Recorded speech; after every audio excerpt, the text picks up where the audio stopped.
నమస్తే. ఇన్నాళ్ళు నన్ను సపోర్ట్ చేస్తూ, ఎంకరేజ్ చేస్తూ మీ ప్రేమని నాకు అందిస్తున్న ప్రతి ఒక్కరికి కృతజ్ఞతలు. అలాగే ఈ వీడియో కూడా ఖచ్చితంగా మీకు ఉపయోగపడుతుంది. లైక్, షేర్ అండ్ సబ్స్క్రైబ్ చేసి మీ సపోర్ట్‌ని నాకు అందించండి. అలాగే ఈ వీడియో పట్ల మీకున్న అభిప్రాయాన్ని కామెంట్ సెక్షన్‌లో కామెంట్ చేసి తెలియజేయండి. ఇప్పుడు వీడియోని చూద్దాం. నమస్తే. Welcome to our channel. నేను పద్మిని. ప్రస్తుతం పాటు ప్రముఖ ఆధ్యాత్మికవేత్త, ఆస్ట్రోన్యూమరాలజిస్ట్, వేదిక్ వాస్తు స్పెషలిస్ట్, శ్రీ విద్య మరియు హనుమత్ ఉపాసకులు బ్రహ్మశ్రీ డాక్టర్ సిస్లా జయశంకర్ గారు మనతో పాటు ఉన్నారు. మాట్లాడదాం. సార్ నమస్తే సార్. సార్, మాట వినట్లేదు మా పిల్లలు అనేది సర్వసాధారణంగా వినిపించేటటువంటి ఒక సమస్య. చాలా పెంకిగా ఉంటున్నారండి అని అంటూ ఉంటారు. ఇది పిల్లల విషయంలోనే కాదు, పెద్దల విషయంలో కూడా మనం చూస్తుంటాం. అంటే పెంపకం ఎలా ఉంటే అలాగే కదా, పెద్ద అయ్యాక ఏం మారిపోరు కదా. సో డెఫినెట్ గా పెద్ద అయ్యాక కూడా ఒక మూర్ఖత్వంకి బాగా అలవాటు పడిపోవటం. ఖచ్చితంగా పెద్దల మాటలు ఆబ్వియస్ గా చిన్నప్పుడే వినలేదంటే పెద్దప్పుడు ఇంకా రాడు తీలిపోతారు. కాబట్టి ఇట్లాంటి వాళ్ళ గురించి ఇంటికోడు ఉంటాడు అనేది కూడా అంటూ ఉంటారు పెద్దవాళ్ళు. ఆ వాళ్ళ దృష్ట్యా వాళ్ళ గురించి తల్లిదండ్రులు చాలా ఇబ్బంది పడుతుంటారు, చాలా బెంగ పెట్టుకుంటుంటారు. ఇట్లుంటే ఎట్లాగా జీవితంలో ఎప్పుడు వృద్ధిలోకి వస్తారు అని. ఇట్లాంటి సమస్యలు పిల్లల విషయంలో అవ్వచ్చు, పెద్దల విషయంలో అవ్వచ్చు, మాట వినని ఆ పరిస్థితి నుంచి బయటపడాలంటే ఏం చేయాల్సి ఉంటుంది సార్? తప్పకుండా అండి. ఇలాంటి పరిస్థితి మనం సాధారణంగా ప్రతి ఇంట్లో ఒకళ్ళని చూస్తూ ఉంటాం. ఇంతే కాకుండా ఎట్లా ఉంటుందంటే ఇవాళ రేపు పిల్లలు తల్లిదండ్రులతో వాదిస్తారు, మూర్ఖంగా వాదిస్తారు. నేను ఇట్లాగే చేస్తా, నేను ఇట్లాగే ఉంటా. ముఖ్యంగా మగపిల్లలు. ఇవాళ రేపు ఆడపిల్లలను కూడా అలాంటి వాళ్ళు చూస్తున్నాం. ఏంటి తర్వాత మన దగ్గర ఉంటే, ఇంట్లో ఉంటేనేమో వాదించడం, దూరంగా ఎక్కడ ఉంటే ఫోన్ చేస్తే ఫోన్ కట్ చేయడం, ఫోన్ ఎత్తకపోవడం, ఇలాంటివి కూడా మనం పిల్లల్లో చూస్తున్నాం. పిల్లలు లేదా కుటుంబ సభ్యుల్లో ఇంటికి వాళ్ళు ఉంటారు.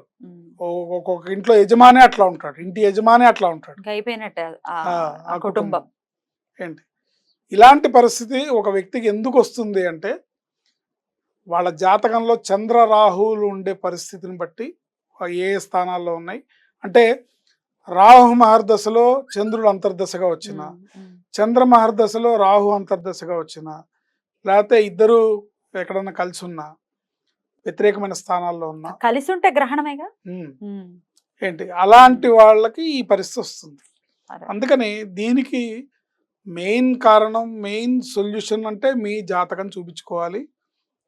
అందుకు మీ జాతకానికి బ్యాడ్ లక్ని ప్రసాదించే నేమ్, మీ పేరులో ఏ నెంబర్ మిమ్మల్ని డ్రైవ్ చేస్తుందో చూసుకోవాలి, దాన్ని కరెక్షన్ చేసుకోవాలి, జాతకం చూపించుకోవాలి.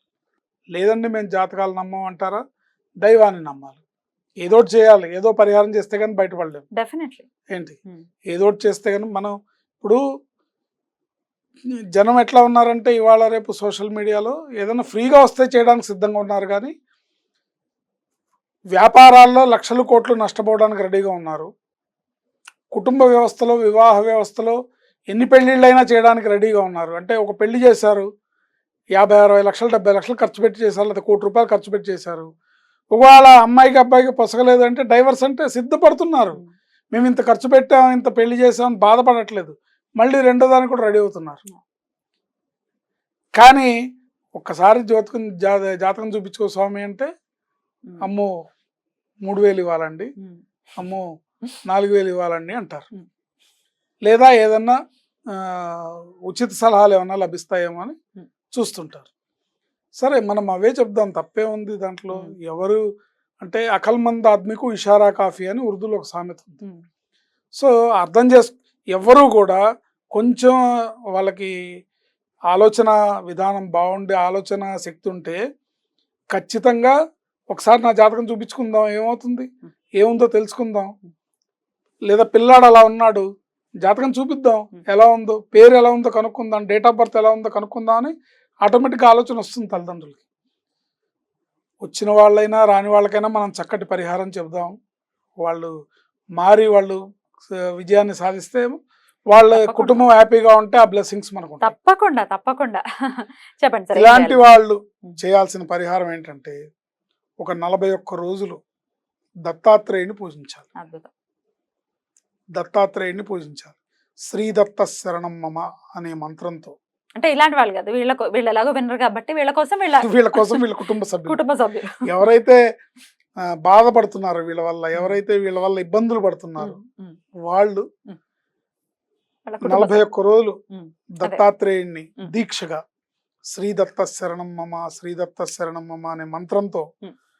108 సార్లు జపం చేసి 3 చపాతీలు చేసి దత్తాత్రేయుడికి నివేదించాలి ప్రతిరోజు ప్రతిరోజు.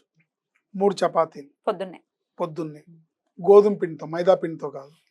గో- అవును సార్, మైదా పిండి టేస్ట్ గా ఉంటుంది కదా అని వద్దు, గోధుమ పిండి. రైట్. ఏంటి గోధుమ పిండితో చేసి, అక్కడ కూడా విషయం ఉంది. గోధుమలు రవిగ్రహానికి సంబంధించిన ద్రవ్యం కాబట్టి అవును. అక్కడ గురువుకి నివేదించడంలో ఉమ్. వాళ్ళిద్దరు బ్లెస్సింగ్స్ మనకు కావాలని. ఉమ్. సో 3 చపాతీలు నివేదించి, 1 వీళ్ళు ప్రసాదంగా తీసుకొని 2 చపాతీలు ఎర్ర కుక్కలకి తినిపించాలి. ఓకే. ఇంట్లో ఉన్నవైనా పర్వాలేదా, బయటైనా? ఎక్కడున్నా, బయటవైనా, ఇంట్లో అయినా, ఏవైనా సరే ఉమ్. ఎర్రటి కుక్కలు ఉమ్. వాటికి తినిపించాలి. ఇలా 41 రోజులు చేస్తే తప్పకుండా పిల్లలు మాట వింటారు, మారుతారు. వీళ్ళు అనుకున్న విధంగా మారే అవకాశం ఉంటుంది. Right. లేదా వాళ్ళు ఏం చేస్తే మారుతారో అన్న ఆ మార్గం అన్న వీళ్ళ దారిలోకి వస్తుంది. ఖచ్చితంగా అది అవగతం చాలా మంది ఆ మార్గం తెలియక బాధపడుతుంటారు. ఎగ్జాక్ట్లీ. ఏం చేయాలో తెలియదు. ఎటు చూసినా ఏ డోరు, అన్ని డోర్లు మూసుకుపోయి ఉంటాయి. ఏం చేస్తే వీడు బాగుపడతాడు, ఏం చేస్తే వీడు బాగుపడతారు అని మదన పడుతుంటారు తల్లిదండ్రులు. అలాంటి వాళ్ళ కోసం ఈ పరిహారం చాలా చక్కగా ఉపయోగపడుతుంది. మీరు చెప్పినటువంటి నామం ఎన్నిసార్లు చేయాలంటుంది? రోజుకి 108 సార్లు. రోజుకి 108 సార్లు. ఏ రోజున మొదలు పెట్టమంటారు? గురువారం నాడు. గురువారం. ఏదైనా మంచి గురువారం అంటే, మంచి గురువారం అంటే తిథి వారం కూడా, ఉం. నక్షత్రం కూడా మీకు తెలిస్తే మీకు అనుకూలమైన నక్షత్రంలో మొదలుపెట్టి ఏదైనా గురువారం నాడు మొదలు పెట్టచ్చు. ఏమీ తెలియదు, గురువారం నాడు చక్కగా మొదలు పెట్టుకోవచ్చు. శ్రీదత్త శరణమ్మ అని ఆయన పాదాలను గట్టిగా శరణు వేడాలి. అయితే ఇది 41 రోజులు చేయాల్సినటువంటి ప్రక్రియ కాబట్టి, మరి ఈ 41 రోజులు నియమంగా ఉండాలన్నారు. ఆ నియమాలు ఏంటండి? నియమాలు అంటే, ఇప్పుడు అయ్యప్ప మాల వేసుకుంటే, మీ ఇంట్లో కుటుంబ సభ్యులు అయ్యప్ప మాల వేసుకుంటే ఎలా ఉంటారు? నిష్టగా అంటే ఏవి కలుపుకోకుండా, అంటుకోకుండా ఉంటారు. అలా చేయడం ఉత్తమమైన ఫలితాలను ఇస్తుంది. అంటే మీ ఇంటి పరిస్థితిలో మీకు కుదురుతుందో లేదో నాకు తెలియదు. మీరు ఖచ్చితంగా ఇలాగే చేస్తే వస్తుందని నేను చెప్పడానికి, చేస్తే మంచి ఫలితం వస్తుంది, ఖచ్చితంగా ఉత్తమమైన ఫలితాలు వస్తాయని చెప్పొచ్చు. భగవంతుణ్ణి ఎలా చేసినా కూడా ఆయన యాక్సెప్ట్ చేస్తాడు. కన్నప్ప మాంసం ముక్కలు నైవేద్యం పెట్టిన తిన్నాడు కదా, కానీ అంత భక్తి మనకుందా అనేదే ప్రశ్న. మనం పెడితే ఊరు కూడా తాటకిస్తాడు. అంతే కదా. కన్నప్ప పెట్టాడు, కన్నప్పకి తెలీదు, ఆయన పెట్టాడు కాబట్టి కన్నప్ప మూఢ భక్తికి, నిష్కామ భక్తికి, నిష్కల్మష భక్తికి మెచ్చాడు ఆయన. మనం పెడితే తోలు తీస్తాడు. అలాంటి వాటిలో జోలికి వెళ్ళకూడదు. Right right. సో ఆడవాళ్ళు ఒకవేళ చేస్తే ఖచ్చితంగా అడ్డు వస్తుంది కాబట్టి 5 రోజులు ఆపేసుకుని 6వ రోజు నుంచి మొదలు పెట్టుకుంటారు. రైట్ అండి. అయితే ఇంకొక వాళ్ళు కూడా ఇంట్లో ఇలాంటి ప్రాబ్లం ఉన్నప్పుడు వీళ్ళు కొంచెం విడిగా పడుకోవడం, విడిగా చేయడం చేస్తే తొందరగా ఫలితాలు వస్తాయి. బ్రహ్మచర్యం పాటించడం ఇట్లాంటివి ఏమైనా ఉన్నాయా? చేస్తే మంచి అదే ప్లే చేస్తుంది. మనం ఎలా పెంచితే వాళ్ళు అలా పెరుగుతారు. బట్ ఆల్రెడీ అయిపోయింది, చేయి దాటిపోయింది అనుకుంటే ఇంకా దత్తుడే శరణం కాబట్టి ఖచ్చితంగా దత్తాత్రేయుడి అనుగ్రహంతో పిల్లలు చక్కటి మాట విని, పెద్దల మాటలు విని ఉజ్వల భవిష్యత్తు పిల్లలకు ఉండాలని మనస్ఫూర్తిగా కోరుకుంటూ చక్కటి తరుణోపాయాన్ని సూచించారు. కృతజ్ఞతలండి. నమస్కారం. ఆయుష్మతి భవ.